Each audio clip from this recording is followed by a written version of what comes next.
Hello everyone, today we make a brief political and strategical consideration about the development of regiments from roughly the 17th century to the 18th.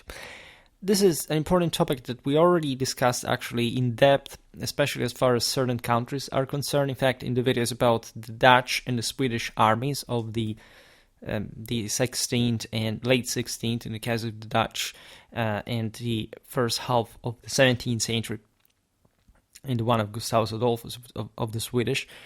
There is all the issue, let's say, the passage to greater formation than the company, as it had actually been the case since the Middle Ages with the colonnellas, with the what would become in fact the brigades, even the battalions, the divisions. So there is a great deformity in the actual terminology used, also because what we use today in organic fundamentally has crystallized along a very sort of standardized pattern, but especially in the Renaissance, as you know, these higher and highly volatile units, essentially incorporating some to several or more companies, were very often ad hoc established and were not permanent. So today we talk a bit about that passage and why it happened, right? Also how, to a degree. It's a very simple, like conceptual, general browsing of the topic, but I think it's necessary because you have to link up also the various eras in history when you realize that units with the same name were always there, and not just because of the nomenclature, but because, of course, organics fundamentally reflects a basic practical pattern developing on the basis of human capacities. The company is, of course, the most important tactical unit at large because it is essentially the largest unit that can be led by an officer within the same, attached to the same unit, so from the field. And this officer will know literally every guy in the company, to the point of knowing when in combat, for example, that subunit or that platoon, whatever, is going to be reliable or not for this or that task, etc. However, there are more interesting sort of political and strategic considerations that go in parallel with state building during the early modern period, and that, in fact, tend to standardize and render permanent the regiment.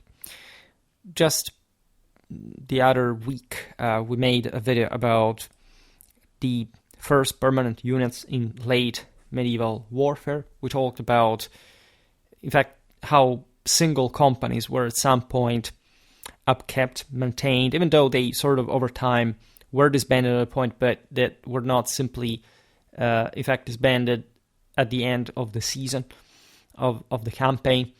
Even today we talk a bit about the regiment in the same terms, but also mostly from the top perspective.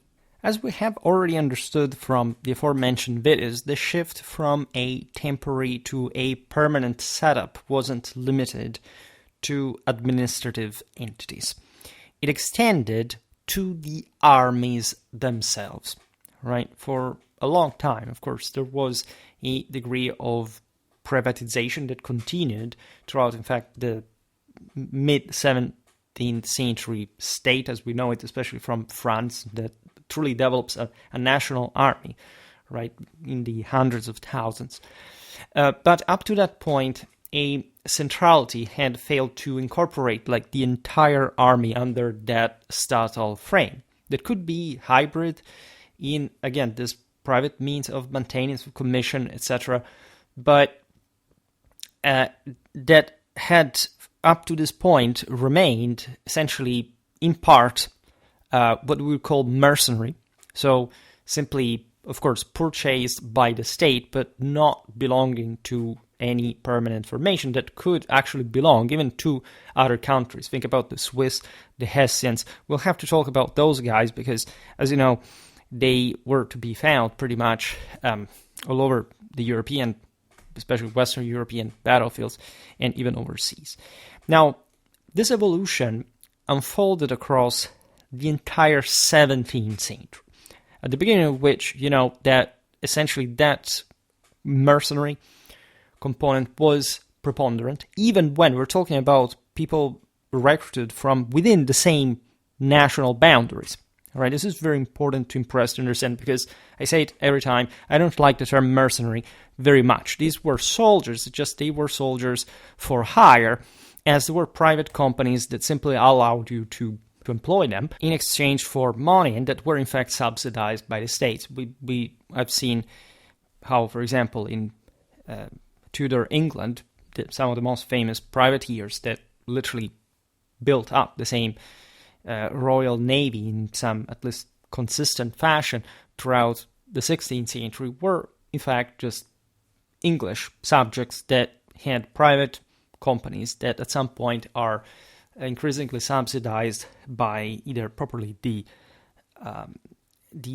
crown per se, but even properly the monarch's own purse. In the case of Elizabeth, that's kind of pretty famous.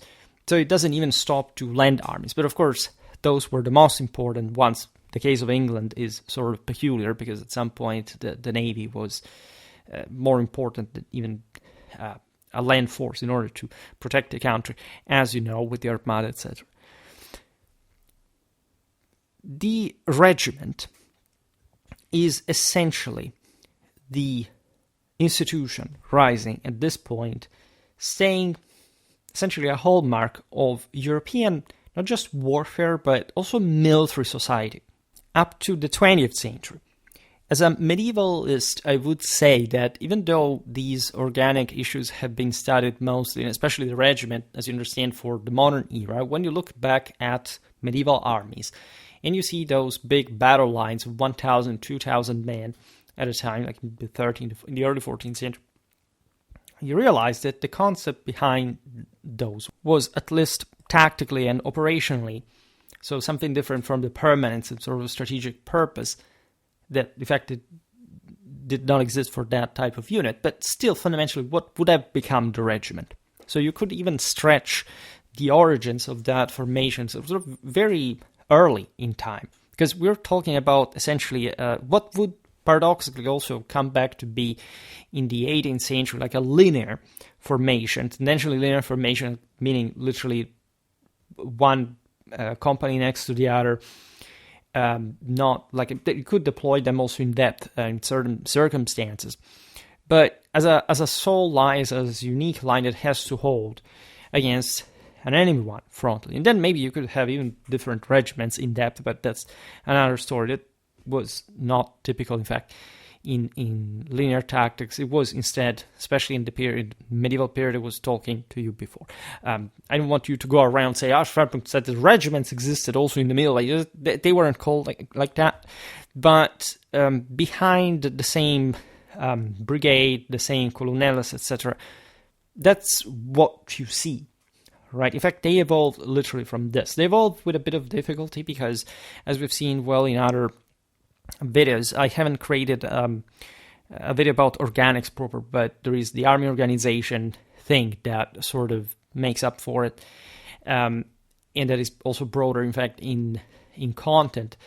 That, of course, showed how chronically under strength these units were kind of all were. So what you see with the regiment in the early modern period is actually a further consolidation of probably the permanence of military forces in general, to the point of fixing, rendering permanent such a large unit like the regiment that, as you know, will essentially be made up of something between 10, 12 companies, which is, again, not a few, because we're talking thousands of men. Even when they were under strength. Of course, like some regiments would have fallen to a very poor thing at a point. This was already a thing actually during the 17th century, where you see the smaller armies and greater statal problems to maintain them. But say in the end, say the end games of the 18th century, especially the end of the same, establishes the regiment as that unit of substance. Also, in fact, later history, and before I was basically noticing that the regiment is this fundamental element of military organics really remains up to the to the 20th century as a relic of that ancien regime society that had produced, also from a military point of view, this fixed standard in the age, by that point, of nation states, so something actually tendentially more totalitarian in direction. Let's put it in these terms.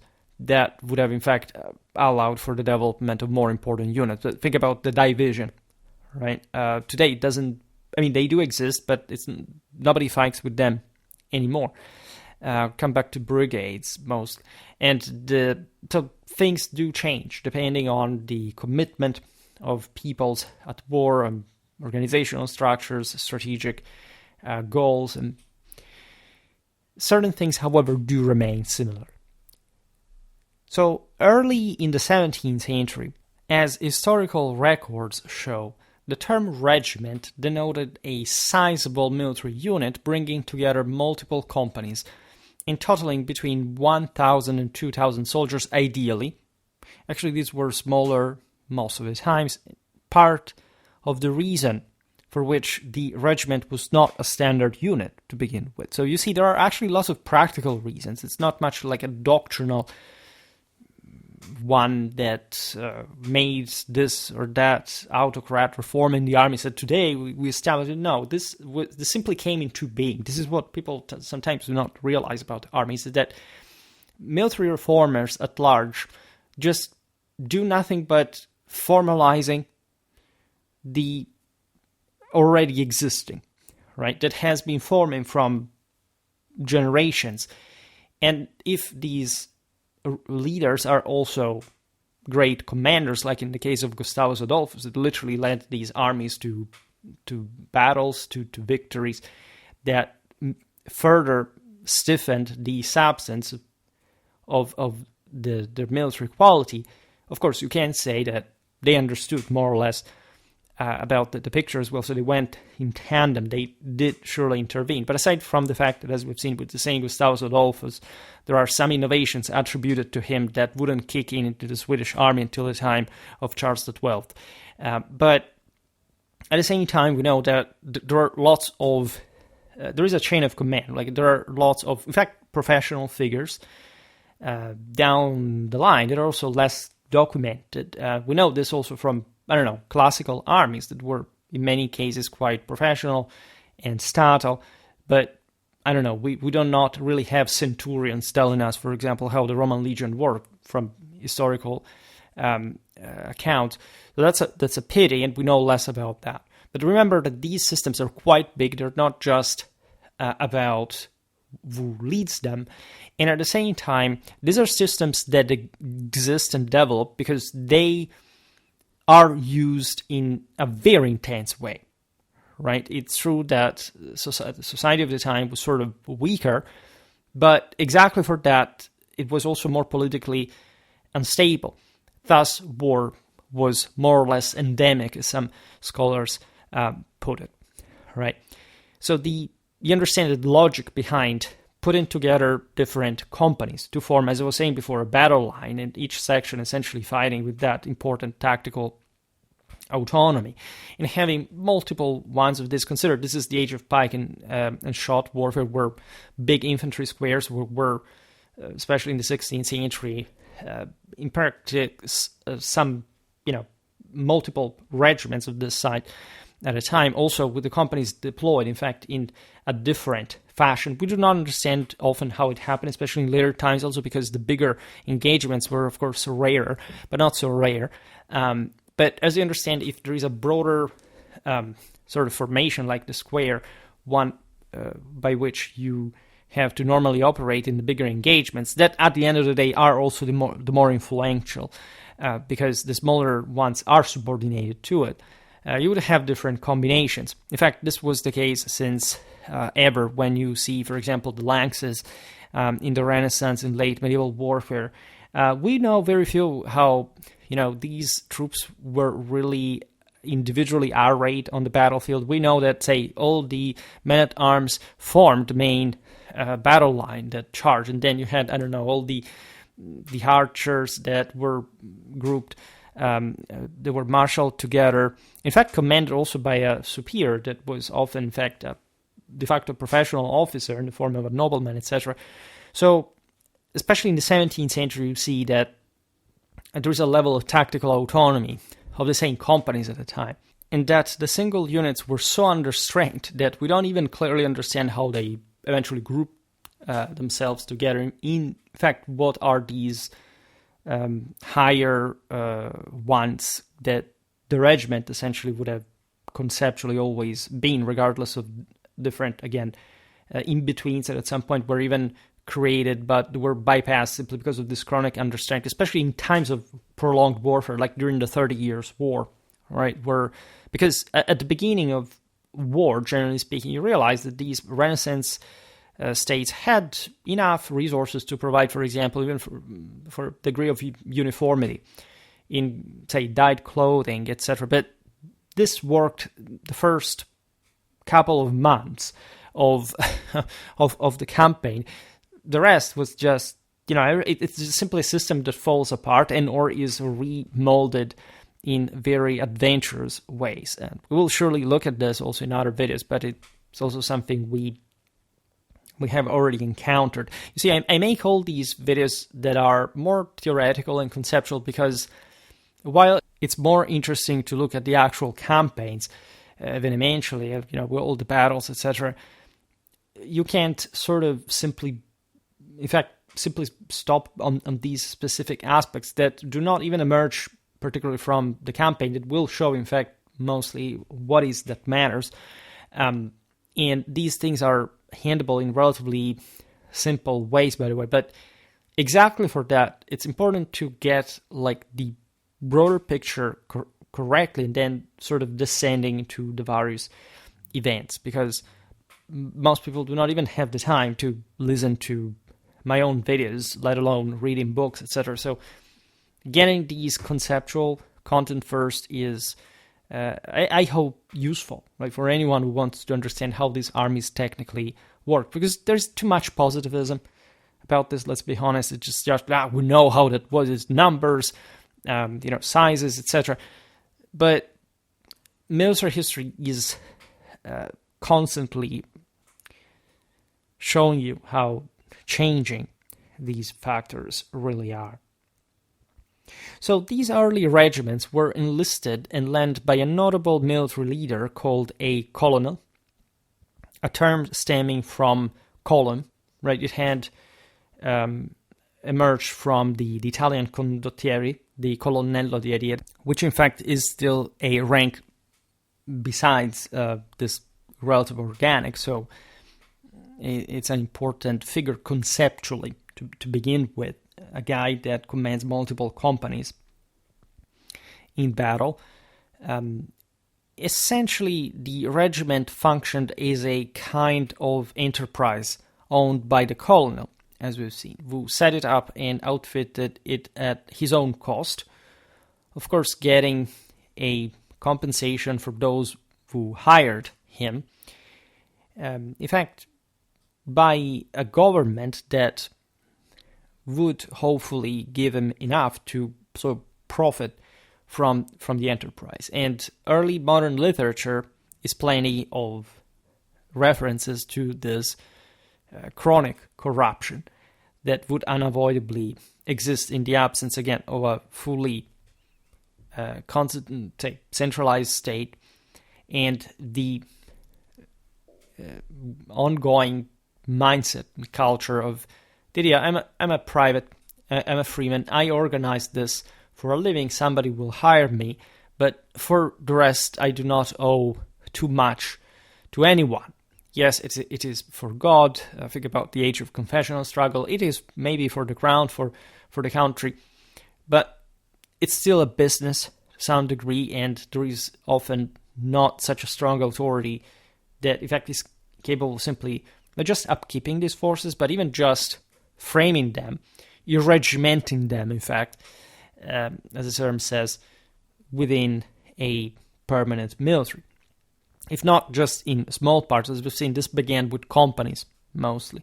Then regiments came in the 17th century, so basically after 300 years, that the same had happened to companies to become so standardized and in parallel with the need of the states just to dispose of them, because the scale of warfare had increased, especially from the mid-17th century, that is, in fact, in turn rendered permanent.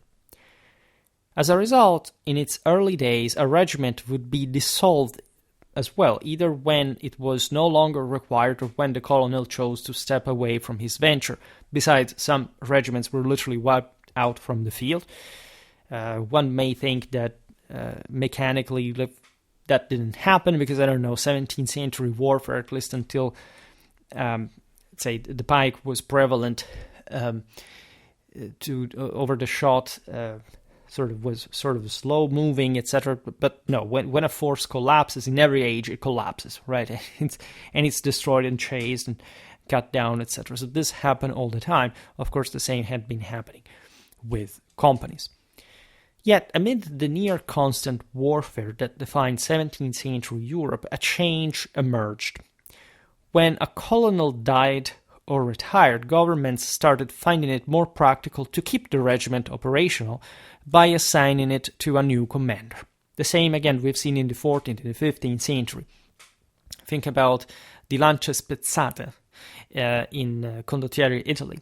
These were lances that were, at least depending on the definition, in part, however, surely so defined when their leader had died, and they found themselves still there at the service of a given government, and as such, the government would fundamentally turn them into permanent companies.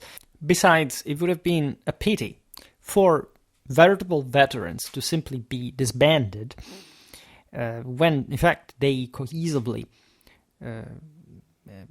possessed such an important military experience that you can't, by the way, gather just in a few years, but still you don't want to simply give away. This was always a problem in the past, also societally speaking, in the passage from sort of more primitive to more professional armies.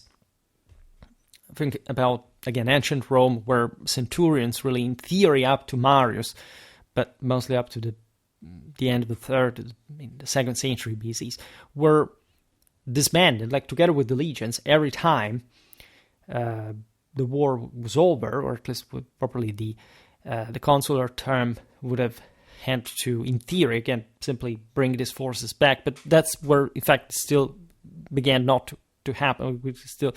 It kept going on as well. And so in theory, these people had to be re-enlisted, and given that there were no permanent cadres and precisely fixed ones up to the age of Caesar, and then, in fact, fully regularized with the Augustan reform, they should have basically, as privates, simply rise through the ranks instead of being properly placed as centurion. This is also some rhetorical point made by the sources of the time by saying, look, there was not a fully permanent system in here. But of course, centurions would have, at that point, if with previous military experience, put in charge once again of their respective centuries.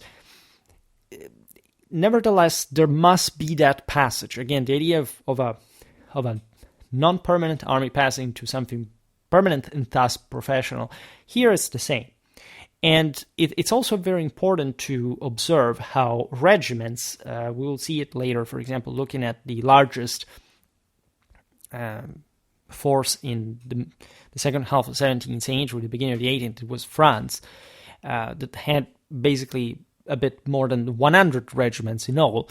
And if you consider for smaller countries, that these regiments weren't really too many at large. Some of them would have been recruited and maintained now, but there were also a handful of really elite ones by sheer experience. Others were more valuable. So you could, just by studying the very interesting and greatly documented history of these units, what they were made of and how important the continuity in their traditions, in their identity, in their esprit de corps, also along the generations, when, of course, things would change in terms of commissions that still existed, because essentially at this point the state, yes, maintained these regiments in a permanent fashion, but still by subcontracting their management, as we've seen, to like officers or lacking military experience, or having some fluctuations. I mean, we've seen how, for example, problems in terms of, for example, cavalry costs, like we've seen it for musketeers. They were mostly all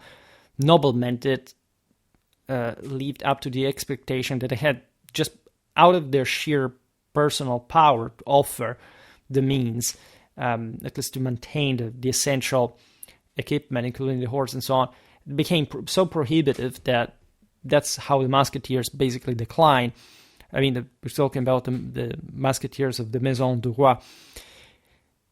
There's a military history, again, of these changes. At some point on Schwerpunkt, I'd like to delve a bit more into the history of single regiments, because some have really such an illustrious history, arriving in the tradition to our very days.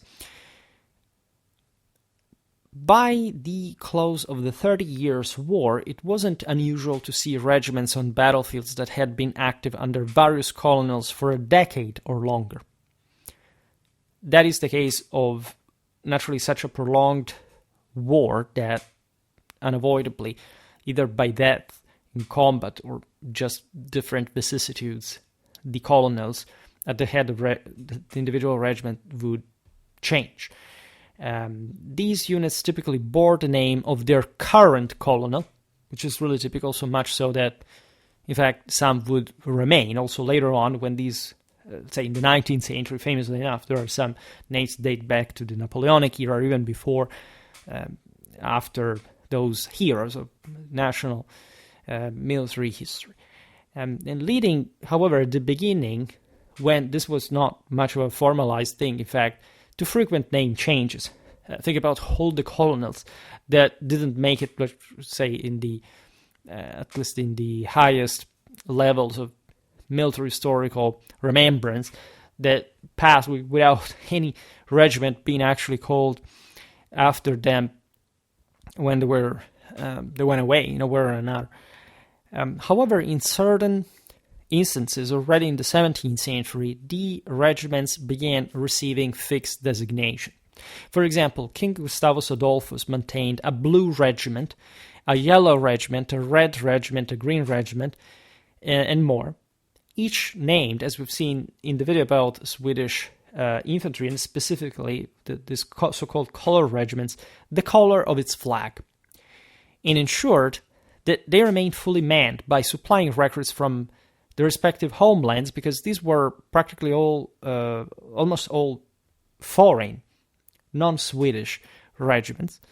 This is also what we're telling about before, that actually the bulk of the military were these sort of international soldiers coming from different places. This would remain pretty much out there in the 18th century, at least that began to be diluted, but surely there were so many different nationalities, as it had really been the case since the Middle Ages. At this point, in an ever more compacted and sort of interconnected Europe. But the most important thing here, in fact, is not who these people were, but the fact that they were, again, professionals, and that were also enrolled and equipped at the state's expense. Because in order for these regiments to be permanent, somebody, an authority, an institution must upkeep them. And so it's at this point, and also later, not the full price of it all. Again, there is a commission given to the respective colonel, and then the colonel will see how to survive with that, and by still maintaining, hopefully maintaining, because in some cases they literally abandoned them, and they were just paper units that practically did not exist, because these colonels would eat up all the the commissions for themselves, and not even earning that much. I made that video about the Spanish rogue, Guzman del Farage, that is this Spanish novel that really tells you the misery in which these noble commanders lived. And again, I made videos explaining how this small aristocracy would remain. We talked about this for also later Middle Ages, but also the 18th century France, so we started covering enough of this. made up the backbone of the fact that these countries' militaries, because they were the only people who, by training, by background, by origin, simply lived the soldier's life, because it was traditionally the only one that a nobleman could embark himself with. As we've seen in the video about the French officer's appointment, there was also an increasing third estate participation into this, but these were mostly, in fact, bourgeois that did not really have a history of military experience. Some of them would become good, but tendentially, it was just to earn a place at court. Also because these people very often were rich, and so they could simply buy the commissions at a greater price. So for the state to, of course, to profit from it. So this is, in many ways, what the modern military develops like, in parallel, however, with, as we'll see now, ever more permanent control over the same military institutions, right? The state starts directing most of all of this, and unavoidably, this is also how armies became larger, more effective, and how the same art of war changed in the process. Naturally, we made lots of videos about, say, we talk about von Clausewitz, the Napoleonic era, etc. So when you understand like the passages from, for example, the Revolution to the Empire in the French case, but also in other countries, there is all not just a political and social dynamic, but a specific timeline, right? For example, like what France had achieved by Louis XIV's times, like would not, in terms of permanent military forces, would not be reached by Prussia or Austria until the mid-18th century.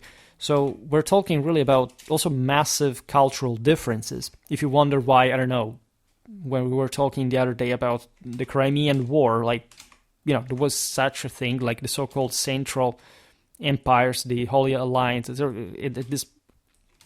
At some levels, in fact, the Ancien Regime one survived also as military systems differing from, say, the British or the French one to some extent, not completely, because also in a way they had to be competitive. So behind the Restoration, there is much to be appreciated in different forms, different qualities. In fact, European armies were, by the 18th century, practically all identical to one another.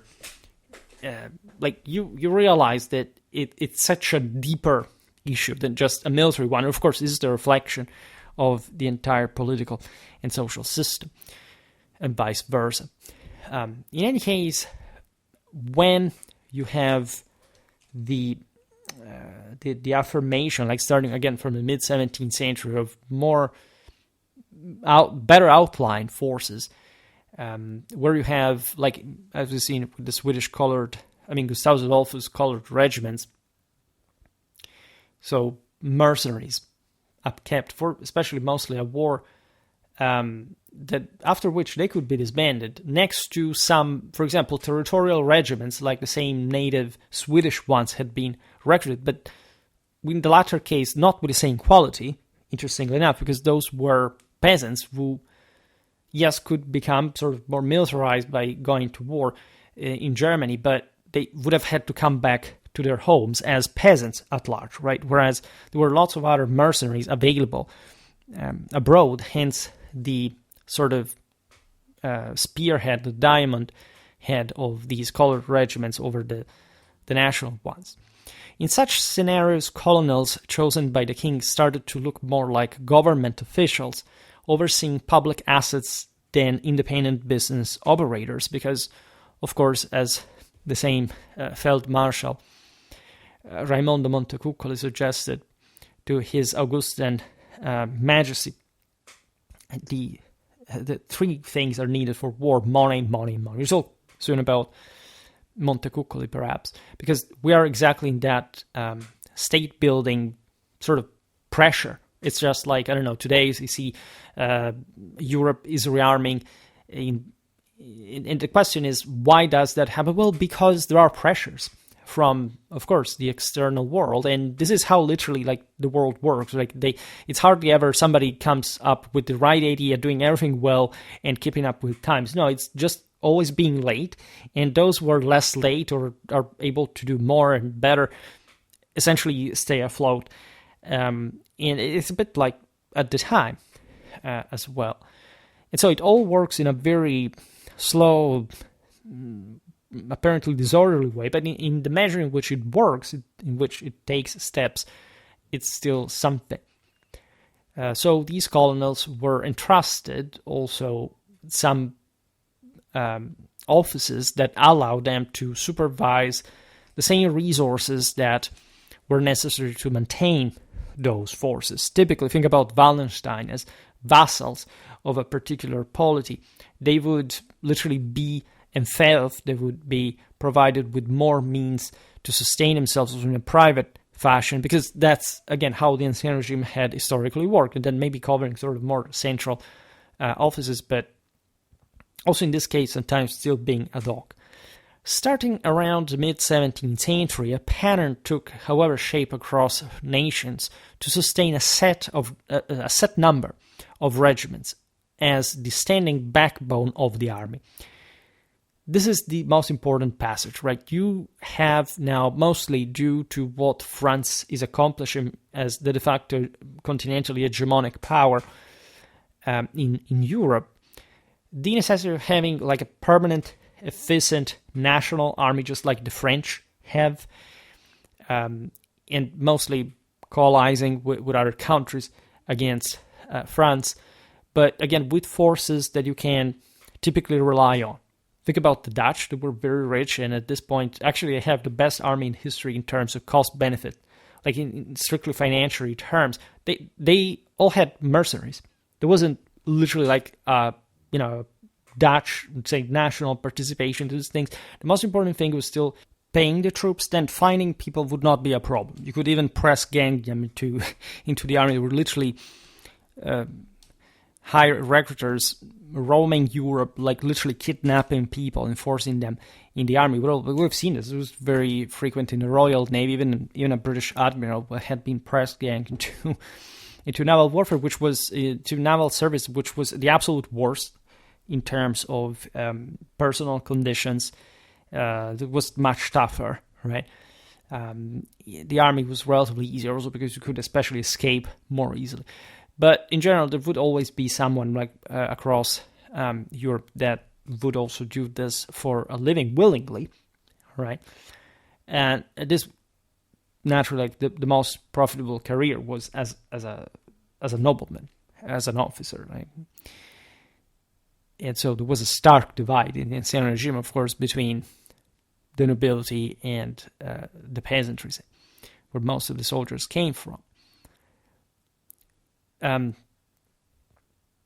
Of course, still in the mid-17th century, from the second half, say, the 17th century, additional regiments could be still quickly formed and dismantled.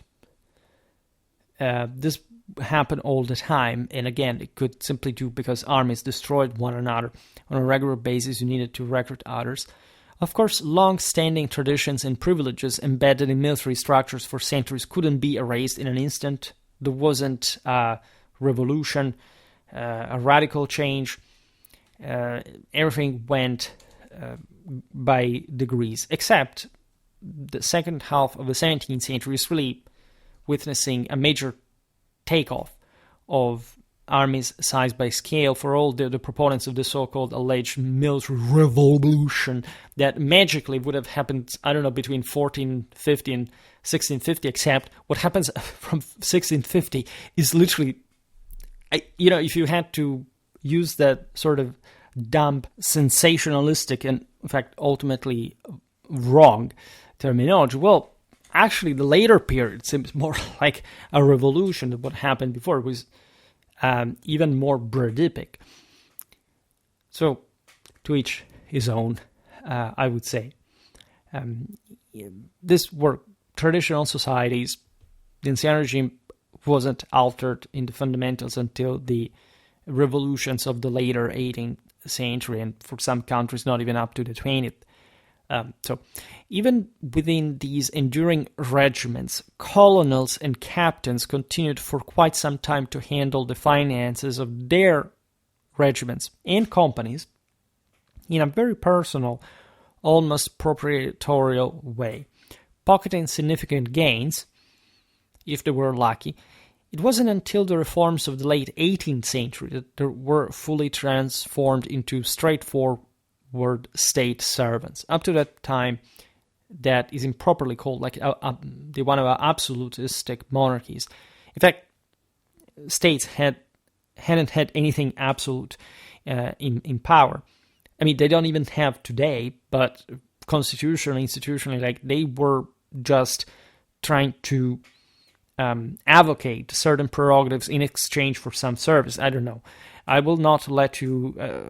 I will not send troops to billet in your village as long as you pay the money that is necessary to maintain those troops into barracks. So that's gradually how more centralized army administration also developed at the higher levels. So again, under the pressure of different states, of the enemies, the methods of Stylus, the same countries began to build up in unprecedented ways.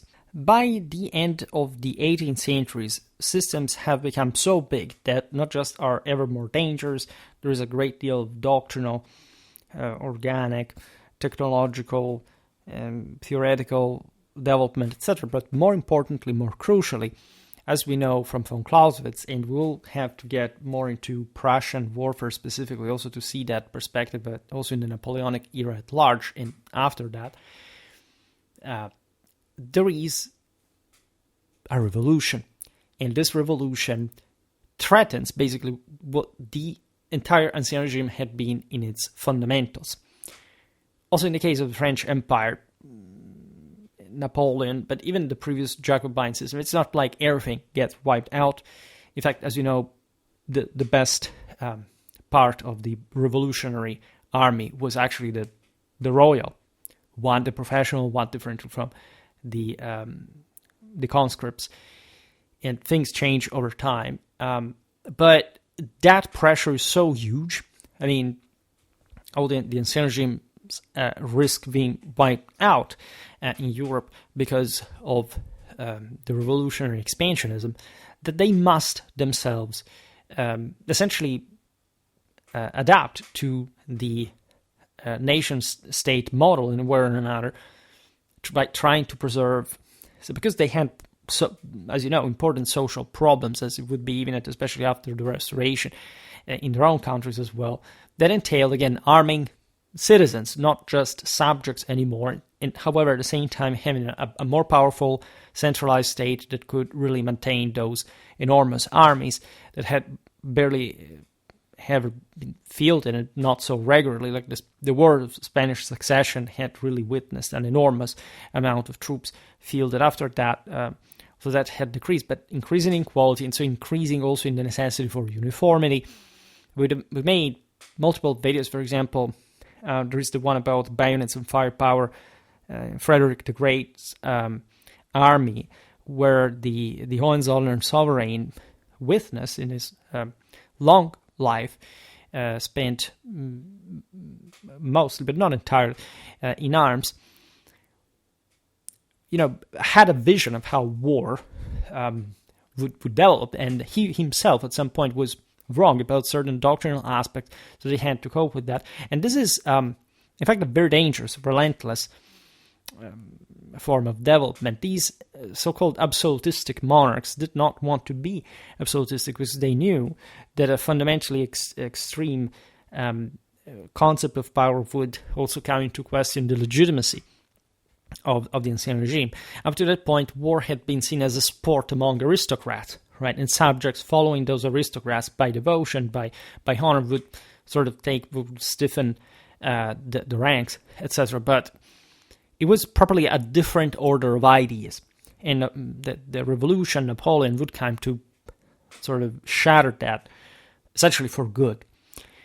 And so we still live technically in nation state times, statally, institutionally wise. The key point, though, is that a new idea was swiftly gaining ground.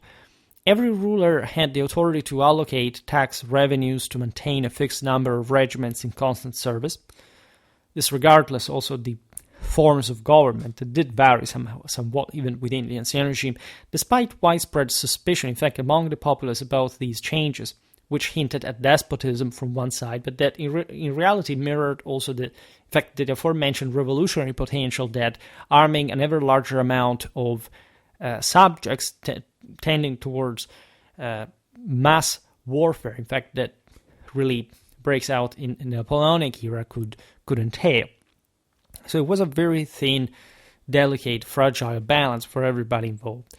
Hence why you can see France, that had started actually the earliest under Louis XIV, arriving to the first to the itself again to the new step that was even more explosive than before.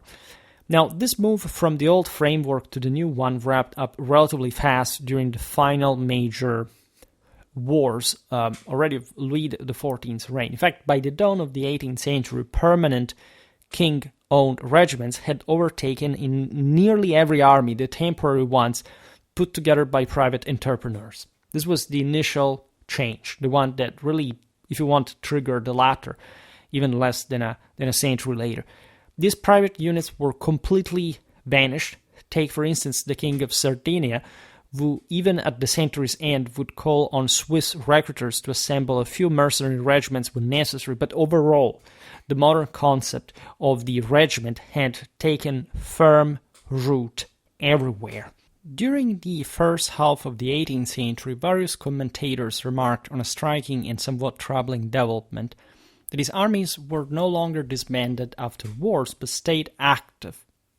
The practice now introduced in our era of maintaining standing armies in peacetime just as in wartime, as Scipione Maffei noted in 1736.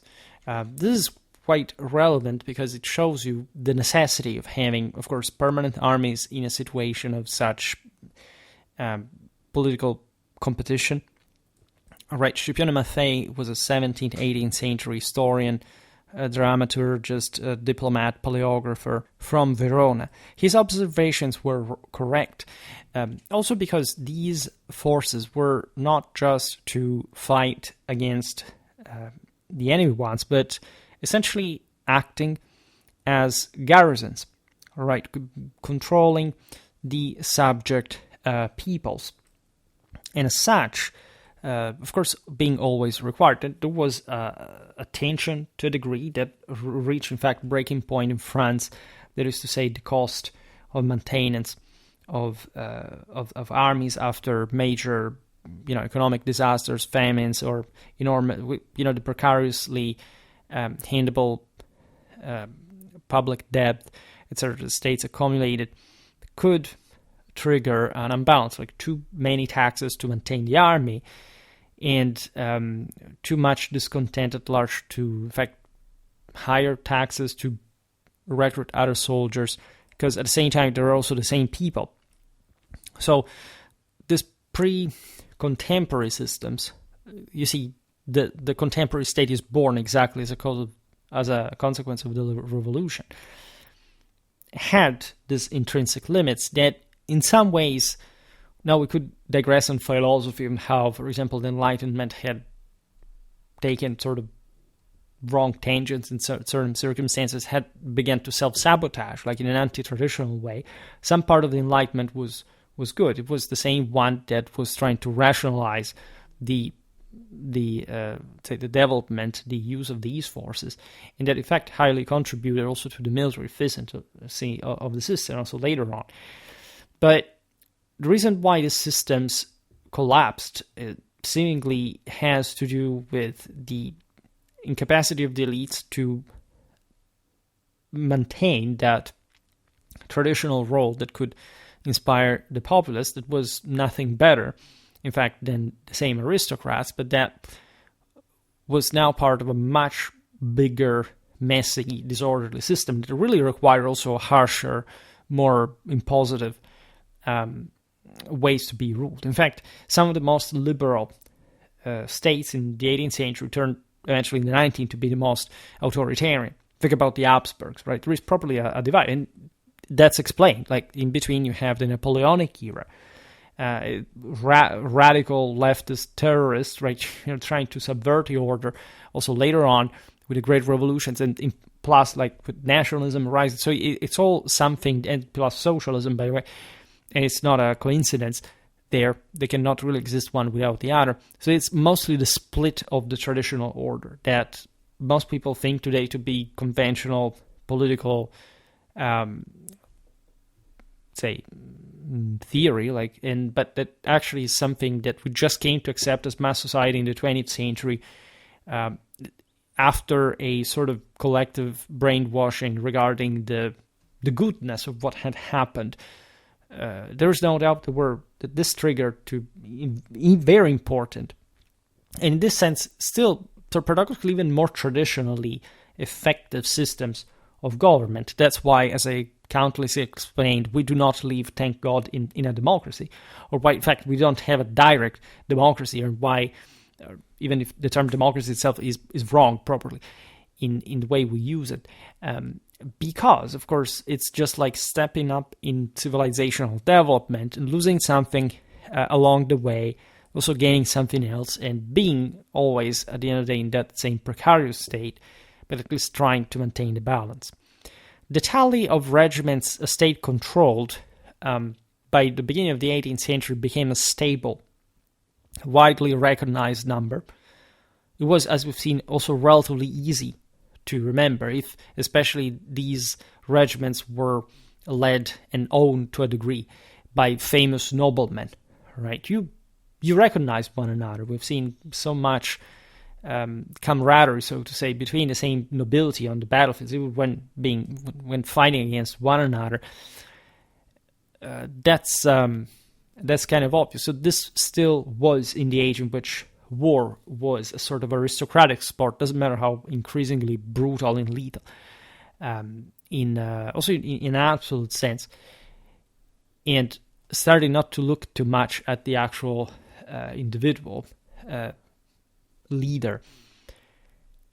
This recognized number of regiments was alterable only by specific legal decrees. Now, it was the army, and so it was an incredibly serious safety, security indicator. And it typically mirrored, in fact, the nation's military strength by itself, because warfare was fundamentally about that. Infantry was the decisive arm. That's how regiments were fundamentally born from the same foot forces. And as such, like, more of them equated at large to have the stronger forces, and cavalry, artillery also were important, but they were sort of more accessory. There were also more people at large, because in order to have a functional line, you must have more forces than, say, I don't know, a cavalry unit.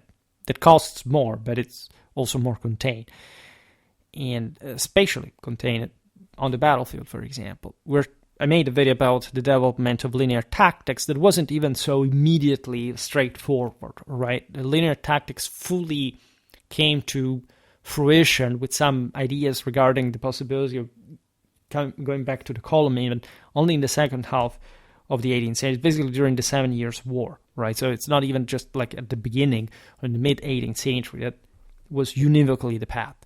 That's also for saying how slowly armies really changed, right? How we'll have to talk about this, like the passage from the pike to the musket, the bayonet. It's something really very much in the wake of the previous military organizational pattern. In any case, at Louis XIV's death, for example, France boasted 119 infantry regiments. We're talking about hundreds of thousands of troops in scale. This was, in fact, literally the strongest army in Europe. While other leading powers like the Austrian Empire, England, and Russia achieved comparable numbers over the 18th century only, and with really different speeds and sort of different institutional backgrounds. Sometimes this shift was underscored by giving regiments last names. We said it before in France as far back as the late 16th century. And I documented this in the video about native French infantry finally developing with great delay compared to most powers. Certain regiments adopted names tied to the kingdom's regions. This was the most typical sort of provincial view. Like this had began, for example, with Francis I's French legion's attempt. That was actually a failure. In fact, this should have been, in fact, native French sort of response to pike and shot warfare, like pike warfare mostly. They sucked so badly. They used them as garrisons in some places like Picardy, Normandy, etc., and then they disbanded it because they were even dangerous. That's the reason why. It's not like the French were not good at warfare at all. It's just that as a radically aristocratic feudal society, they didn't want to arm the peasantry. And that's also how they lost the Italian wars to the Spanish, by the way. And France had this enormous demographic resources. And in fact, when you see these ups and downs in her history, you realize that most of this really stems from this major social unrest. We've seen it with the Jacquerie, with the French wars of religion, even during the same Louis XIV, there were, I think, at least 3 distinct occasions in which a French Revolution could happen. We tend to underestimate this aspect. France was always like it was immense, really. So had they said it was that balance we were talking about before. Nothing is so stable at all. Like if you arm so many troops, you make enormous debt. These people must be maintained. It's also likely because there is somebody who's trying to march on Paris in this context. And by the way, Louis XIV avoided that. Napoleon failed in a sense. It's also a different temper in the sovereigns. Louis was cold, and Napoleon was quite the opposite of that. And so this is mirrored also in his commands and his in their respective marshals and so on. And so it's every time France injects this investment in sort of arming, like having a tendentially hegemonic force on the continent, like these big things happen. And in fact, it's really the French military who historically held the gold standard in Europe. Now, this territorial approach, however, became standard under, in fact, Louis XIV from the 16th century, where, again, some regiments had really formed now of nationals at the end of the same. And under the Sun King, and I made a video about his military, by the way, if you're interested, as a general introduction to his times and warfare, it resulted in units like the regiments of Picardy, of Champagne, Navarre, etc. Because they were actually recruited from there, right? Which also made sense because you had to sort of evenly spread also the not just the tax payments, but the actual toll in youth, right, in human cost. Now, in other places, regiments still carried their colonels' names, but also received a permanent numerical rank, for example, that was an alternative to the territorial naming. This indicated, for example, their age. So they literally had, like, this is the regiment that we created that year, and determining ceremonial precedence as well. Naturally, the older, the most relevant, the most renowned, normally, tendentially, not always, but at court, right, this detail mattered greatly in the mindset of the era, so that, as we've seen, the colonels are actual noblemen that are at court. They make themselves noticed like that, so it's all one with the establishment. It's all one with the monarchy, or whichever system is ruling. Now, up to the 20th century, and in some cases even today, regiments have endured as a unique feature of European society.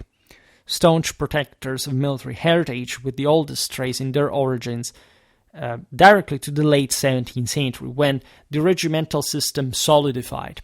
Right. For example, we've seen this also in the videos about Prince Eugene of Savoy. It will probably restart the series that years ago was an important thing. In in fact, within Piedmont, in Italy, the longest standing regiment still around, in today's Italy, the longest standing regiment still around is the Nizza Cavalleria First. Nizza Cavalleria, descending directly from the Yellow Dragoons regiment established by Duke Victor Amadeus II of Savoy in 1690. It is just after Vienna. Just for stressing like how sort of relevant these traditions are. Again, there are many different other sort of regimental history. Like Britain has a pretty illustrious one, historical also because it didn't go through any major sort of institutional upheaval since at least like the Glorious Revolution. So more or less, also the British military sort of had some greater continuity. Also, as you know, essentially voluntary professional army, just resorting to conscripts in moments of threat for the same island, right? Just like under Napoleon or during the Second World War. And so we could, as I was saying before, make a very interesting history of this all.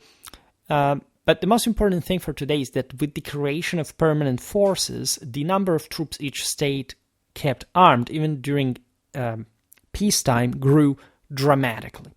When Frederick the Great died in 1786, the modest kingdom of Prussia sustained an army of 200,000 men, outnumbering the forces the sprawling empire of Charles V on its books 2 centuries prior, or those the Sun King inherited upon taking the throne of France.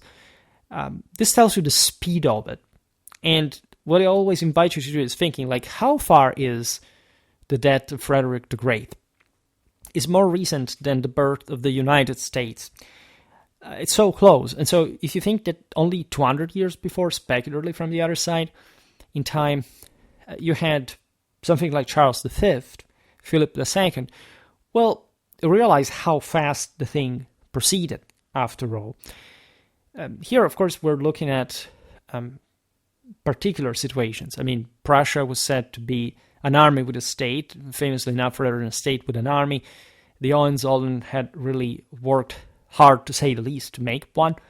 But you see, even in that case, Prussia had been forced mostly by this middle ground position surrounded by enemies that is so well embodied, in fact, by Saint Frederick the Great in sort of consequential exploit as a military leader and reformer. And you can argue that Prussia is still sort of a middle-sized power in the bigger picture, right? Even though this army is really formidable and it was the hallmark of the military standard of the time. That's why Napoleon, when visiting Frederick's tomb in Potsdam, famously told to his own marshals, like, please bow, because, you know, if he had been alive today, you would not be here now, intending that essentially the Prussian army would have not been annihilated like at Jena Auerstedt. So this is really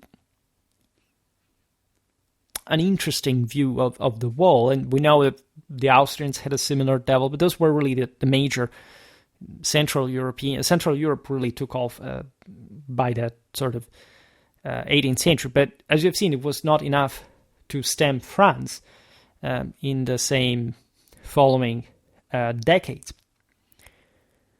So it's all a very complex picture that I really want to talk more about, because I honestly love this period in history. I'm a medievalist, but as I always say, I'm a medievalist by chance. I would have liked to be an antiquist, telling the truth, but I ended up being a medievalist, and I thought I could also be a modernist had I had sort of more, had I chosen differently. But I really want to expand Schwerpunkt very much into modern contemporary warfare.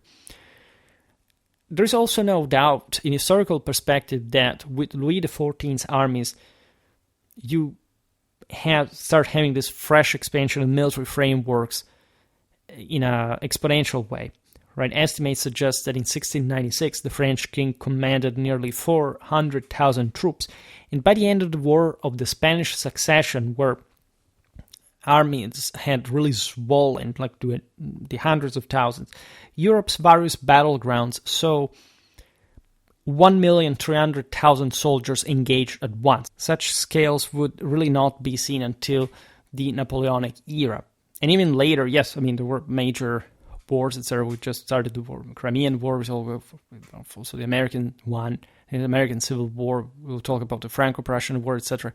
The 19th century was an incredibly violent century for some reason. People, even from a European perspective, said, "Oh, there weren't so many wars." Are you kidding? If you really study like the Age of Revolution, more like the 19th century was really impressive in forging also European balance of power further. After a war, some regiments, we're still in the 18th century here, might still be dissolved, particularly nations like England that we explained before, where budget-minded parliaments held sway. So that's a bit like, I don't know, what Florence thought in the 15th century. Bankers didn't really like to invest too much into that. That's also why, for example, I don't know, the Dutch that had a hell of an army at the end of the day did not really go very, very far. Those were a very small country between, at least just next to France. That was the greatest problem. They didn't have like the channel to protect them. However, in absolute monarchies, the dominant tendency was to add a few new regiments whenever finances permitted. I mean, France, Austria, Prussia, etc. Like they really went for it. Spain, Russia. Now, this is true also for smaller powers. For example, we mentioned before Sardinia and Piedmont. That was a very militaristic state. It was just like, I don't know, the Prussia of Italy. They cared extremely about their army. Also, they had this alpine position that they exploited, as you know, as a bit like the tip of the balance in the great game of alliances, hence also that game of, changing sides, etc. Now, the sole cost-cutting measure involved keeping regiments below full strength in peacetime, only bringing them up to capacity when war broke out. The old idea is that of a government's first task as war loomed was to raise an army gave way to the modern notion of mobilization, a series of steps to ready an already existing force for combat on short notice. This was kind of obvious because of the reasons we explained. It was a mix during the 18th century at large. What's more, many governments viewed their regiments as profit opportunities, much like the private operators that largely supplanted. We explained it before, and so offered them to allied nations for a price. Think about, again, the Hessians in the American slang, that's a synecdoche, also for many other troops coming from many other places, telling the truth. And this had, for example, stretching to the U.S. War of Independence, when the several German princes leased their regiments to battle to the rebels overseas, really shows you how, say, broad and dynamic 18th century warfare had become towards its last decades, to a point that you could really, and this is what I really don't understand when people say, well, war is just, I don't know, that's it. I understand the psychology coming from it, but say the notion that you profit out of war is not like you find normally states that are willing to pay for getting themselves into a war, right? Proxy wars are a thing, but even there you must have somebody having the need, the moral force to fight a war. So actually, every involvement is very costly, right? But if you can, in this sense, especially as smaller powers, in fact, it's unsurprising that here the German states potentially do this, the smaller ones can, cultivate this interesting tradition of mercenarism. Well, for them, again, these states will basically get nowhere because they will essentially be obliterated by greater powers. But for that little post-Westphalian order that they had carved out for themselves, like it was profitable, they would do it. It just was a way to live. And again, we talked about press ganging, forced conscription, etc. before. That's another very interesting chapter, especially in a world that barely had sort of international conventions. And there is a lot of apoliticism. People really roam a lot.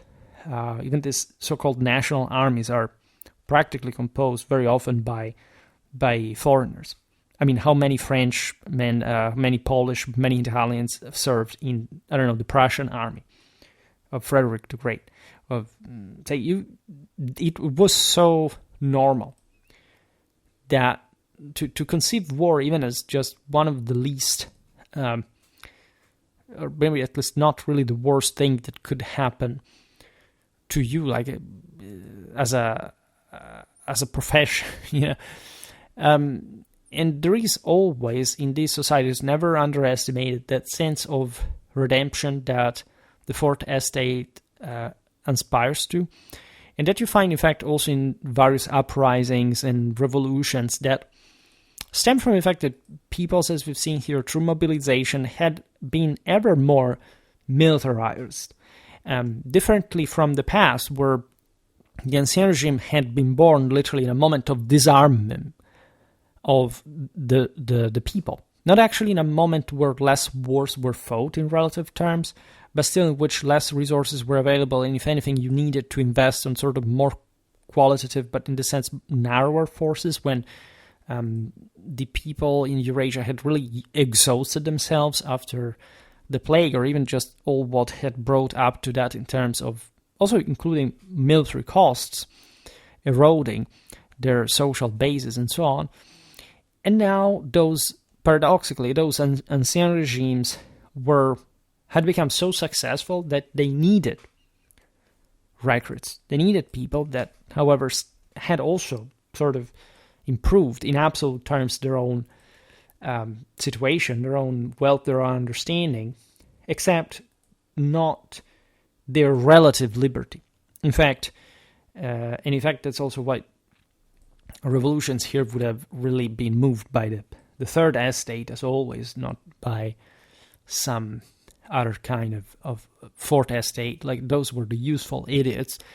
But the sense being that, after all, it was thanks to the ancien regimes, if by now the world had stepped to that level where countries could start to operate with this level of unprecedented power, and the people started being, for better and for worse, more part of it.